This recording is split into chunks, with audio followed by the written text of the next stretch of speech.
When life causes you to be more prosperous and you keep beating the drum of I don't have enough money, you set up discord that is painful. And we don't just mean painful because you don't let the money come. We mean painful because you don't keep up with you. We want to bring you around to understanding, as a result of the conversation that we have here today, that there is this vibrational reality that is, and hear it, drum roll please, is present tense. In other words, when your life has caused the larger part of you to become this new and improved version, that's present tense. Present tense. Now is this place, no, it's not really a place. Now is this thing, well, it's not really a thing. Now is where there is a convergence, always a convergence of the vibrational frequency of the non-physical part of you and the physical part of you. And when that convergence occurs, your emotions tell you how the party's going. If you feel frisky, oh, what a convergence. If you feel in love, what a convergence. If you feel appreciation, really good convergence. If you're ornery, not so good. If you're fearful or doubtful, if you are depressed, not so good. If you're overwhelmed, not going that well. In other words, you've got to keep up to speed with you or you're not living real time. And we want to convince you that this reality where we stand and where who you really are and all that you want is, in this vortex of creation, this vortex that has gathered all cooperative components of all that you've been asking for, this beingness of who you are, calling you constantly. And when you move in the direction of it, you feel the relief. And when you move in opposition to it, you feel the tension or the tug of war. And when you get into the vortex, you feel the reality, the now reality, the present tense reality. Just to really drive that point home to you in a way that you will never forget it, we want to say to you that this reality that you're calling reality, because it's manifested and others can sort of kind of see it, you don't share realities really. If you ever watch two eyewitness reports on the same event, you realize how different the realities are that you are experiencing, because you have very different points of view even as you share similar circumstances. But this reality that you call reality, this knock on wood, manifested reality, what I'm having for breakfast reality, what money's in my bank account reality, what the doctors say my body is doing reality, that physical reality is old news. It's old news. It's past tense. Really it is. But you can't feel that. You can't know that unless you are feeling for the now reality. Now, there's always been a lag behind, a lag time of manifestation. That's a sort of buffer of time. And that's a good thing, because if you had instant manifestations, you'd be cleaning up a lot more messes than you are. But we want you to understand that if you can get the drift of what we're talking about, if you can feel the reality of this vibrational reality that we're talking about, and we know it may sound just like another religious dog and pony show. If you can accept the reality of this vortex, if you can accept the vibrational beingness of you, and we want you to test it with your own ability to test. We want you to pay attention to the way you feel. We want you to show yourself the reality of this vibrational reality. We want you to tune yourself to it deliberately and consciously, and then we want you to watch the vivid manifestation, the matching point by point of everything that you've been asking for once you align with that vibrational vortex. We want you to show yourself the reality that you are the creator of your reality, and that your life has helped you carve out an amazing reality, most of which you are denying yourself of living because you've got this physical human disease called what-is-itis. You so want to explore what is. You so want to talk about what is. You want to compare your what is with others' what is. And we want you to understand that what is isn't what is, it's what was. It's what was. It was the bouncing off place for what is. But you got to feel for what is, and that's the part that annoys you, we know, because this physical reality is more compelling. You can see it. You can see it, you can hear it, you can smell it, you can taste it, you can touch it. Where this vibrational reality that we're crowing about all the time, you have to feel your way in. You You have to feel your way in. It's where joy is. It's where love is. It's where confidence is. It's where clarity is. It's where stability is. It's where those good feelings are. It's where frisky is.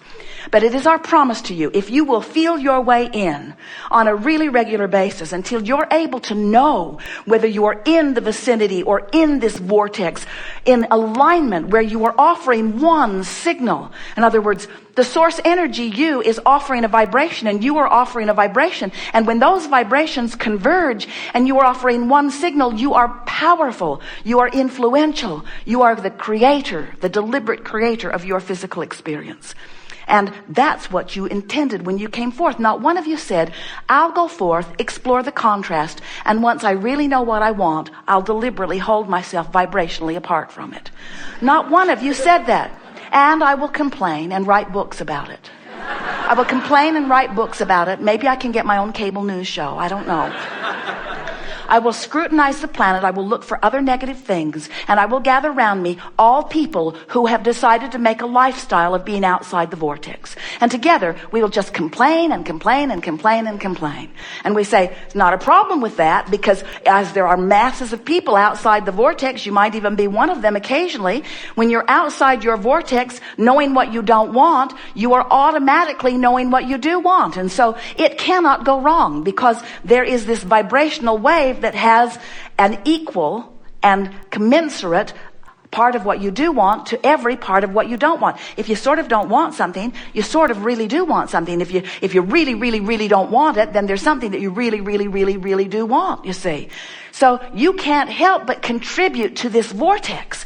You've been doing it. You have been contributing to this mass consciousness vortex of creation that future generations will be born from.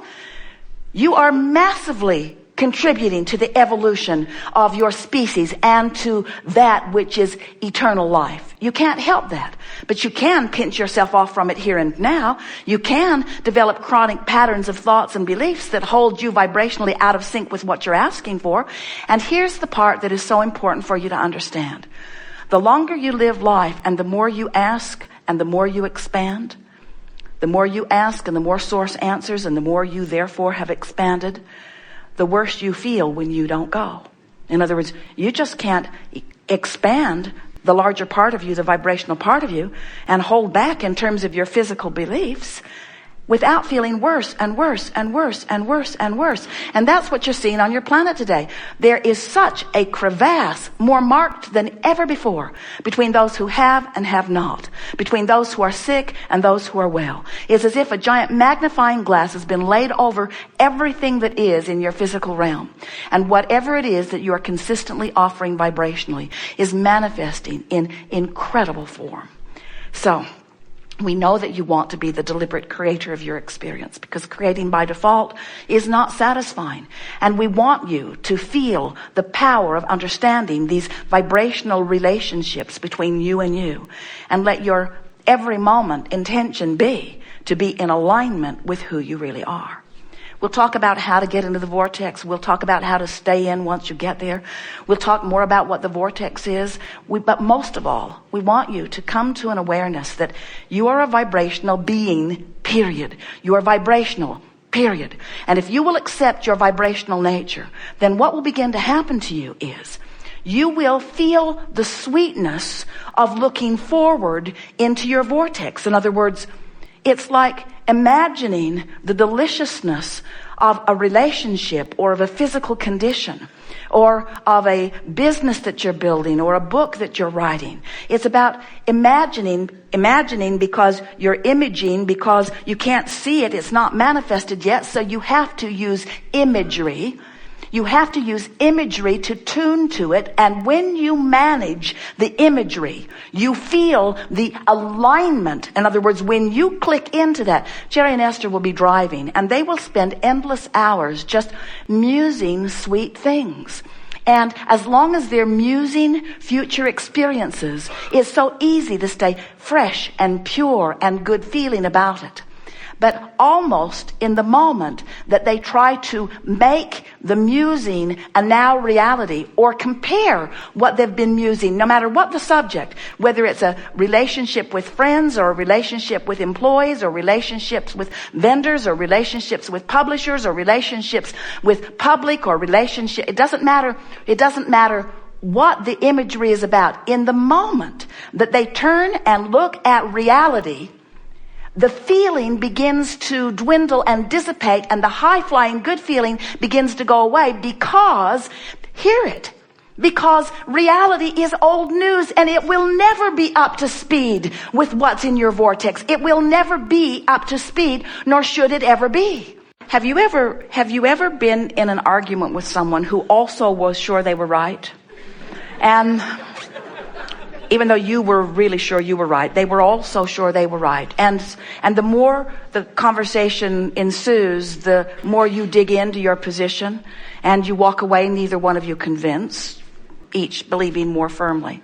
So what we are saying to you is, in this attitude of trying to find the solution while the problem is really active, if you have a financial problem really active, in other words, if this is the moment that you've been worrying, if you've been worrying and something's just happened, and your sense of not having enough money is really strong within you, that's the last moment in time for you to sit with affirmation cards that are just going to make you choose the opposing position. You see what we're getting at? But if you find yourself in your vortex, and we'll talk about that. You're in your vortex every day, several times, and you don't even know that you are. You know that moment when your heart just sings just for a moment before you catch yourself and remember how bad things are? If you will be aware to the fact that you're in the vortex, and you will do all of your affirming from inside the vortex, because when you're in the vortex, when you've awakened, you've had a good night's sleep, you're feeling good, the sun is shining, it's a beautiful day, everything is well in your world, and you then take the time to sit and affirm. These words sound sweet, these words feel good, but more important, these words help you practice the vibration that will allow the abundance that you want. This is the thing that we want you to hear. Whatever you are giving your attention to is causing you to offer a vibration, and the more you do it, the more you are likely to do it. It's like exercising a muscle. So if you're doing all of your trying to make things better from outside the vortex, you're just getting more and more dug in to what isn't working. Where if you wait until you're in the vortex, you wait until your heart is singing, and that's when you affirm, that's when you ponder, that's when you script, that's when you imagine, that's when you think on purpose, milk it a little more, milk it a little more, milk it a little more. Try to preserve the vibration of being in the vortex, that lighthearted, good feeling, loving feeling of being in the vortex. Sometimes Jerry and Esther will get into such a wonderful mode for whatever reason, and they'll just milk it. Anyone who was watching them from outside the vortex would throw up. They just wouldn't be able to take it. They wouldn't be able to stand this deliberate, intentional staying in this vibration of well-being. But we want you to know that that is the secret to deliberate creation. To do your creating from inside the vortex. To be aware first that you are a vibrational being. Next, that you have two vibrational vantage points. Next, that your emotions, the way you feel, let you know whether you're in the vortex or not, whether you're moving toward it or moving away from it. And then finally, doing all of your deliberate intending, all of your contemplating. If we were standing in your physical shoes, we would counsel our children 100% of the time from inside the vortex. We would make 100% of our airline reservations or our breakfast reservations from inside the vortex. We would make sure that we are in the vortex before we would set anything into motion at all. Because the things you set into motion when you're not in the vortex will play out in just that way.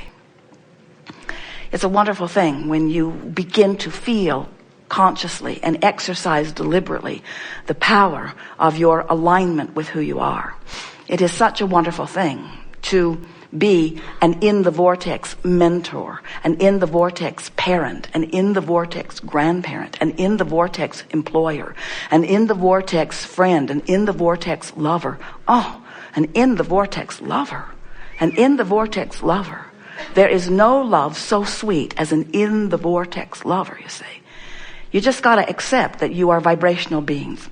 So can you feel a big flaw in your reasoning that you've been trying to apply? In other words, so many physical friends will come to a gathering like this because we have convinced many of you that we are infinite intelligence. We stand in the vortex. We know who you really are. We know who you were before you were born. We know who you've become as you've been asking and asking and asking. And we stand holding the light, calling you.